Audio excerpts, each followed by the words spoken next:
राधे राधे दोस्तों कल हमने जिस ज्योतिर्लिंग की बात करी थी वो था सबसे पहला ज्योतिर्लिंग सोमनाथ का ज्योतिर्लिंग।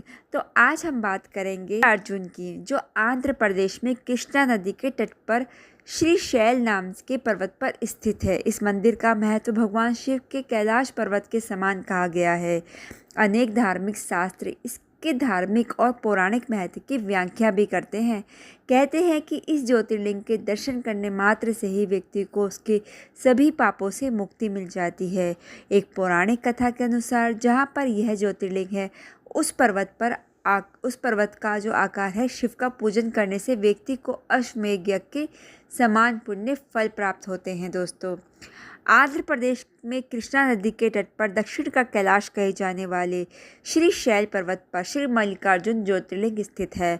महाभारत, शिव पुराण तथा पद्म पुराण आदि धर्म ग्रंथों में इसकी महिमा और महत्ता का विस्तार से वर्णन किया गया है। पुराणों में इस ज्योतिर्लिंग की कथा इस प्रकार से है। एक समय की बात है, भगवान शंकर जी के दोनों पुत्र श्री गणेश और श्री कार्तिक के स्वामी विवाह के लिए परस्पर झगड़ने लगे। प्रत्येक का आग्रह था कि पहले मेरा विवाह किया जाए। उन्हें लड़ते झगड़ते देखकर भगवान शंकर और माता भवानी ने कहा, तुम लोगों में से जो पहले पूरी पृथ्वी का चक्कर लगाकर यहाँ वापस लौट आएगा उसी का विवाह पहले किया जाएगा। माता पिता की यह बात सुनकर श्री कार्तिक के स्वामी जी तो अपने वाहन मयूर पर विराजित हो तुरंत पृथ्वी प्रदक्षिणा के लिए दौड़ पड़े। लेकिन गणेश जी के लिए यह कार्य बड़ा ही कठिन था। एक तो उनकी काया स्थूल थी, दूसरे उनके वाहन भी मूषक चूहा थे। भला वे दौड़ में स्वामी कार्तिकेय की बराबरी किस प्रकार कर पाते। लेकिन उनकी काया जितनी स्थूल थी, बुद्धि उसी के अनुपात में सूक्ष्म और तीक्ष्ण थी। उन्होंने अविलंब पृथ्वी की परिक्रमा का एक सुगम उपाय खोज निकाला। सामने बैठे माता पिता का पूजन करने के पश्चात उनकी 7 प्रदक्षिणाएं करके उन्हें पृथ्वी प्रदक्षिणा का कार्य पूरा कर लिया।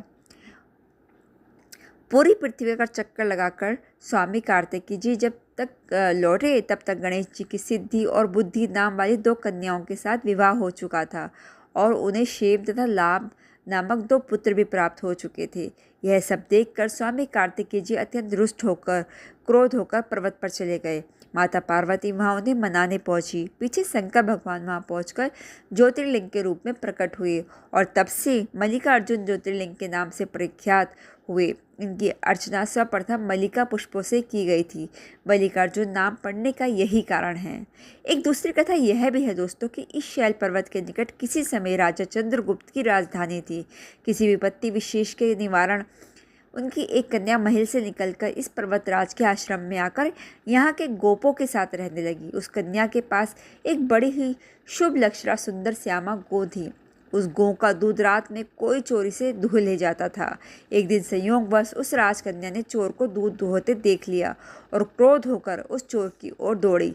किंतु गौ के पास पहुंचकर उसने देखा कि वहां शिवलिंग के अतिरिक्त और कुछ नहीं है।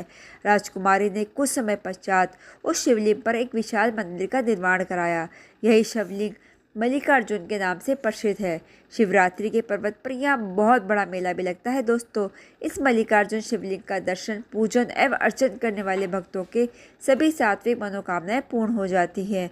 उनकी भगवान शिव के चरणों में स्थिर प्रीति हो जाती है। दैहिक, दैविक, भौतिक सब प्रकार की बाधाओं से वे मुक्त भी हो जाते हैं। तो दोस्तों, कैसी लगी आपको मल्लिकार्जुन की ये कथा?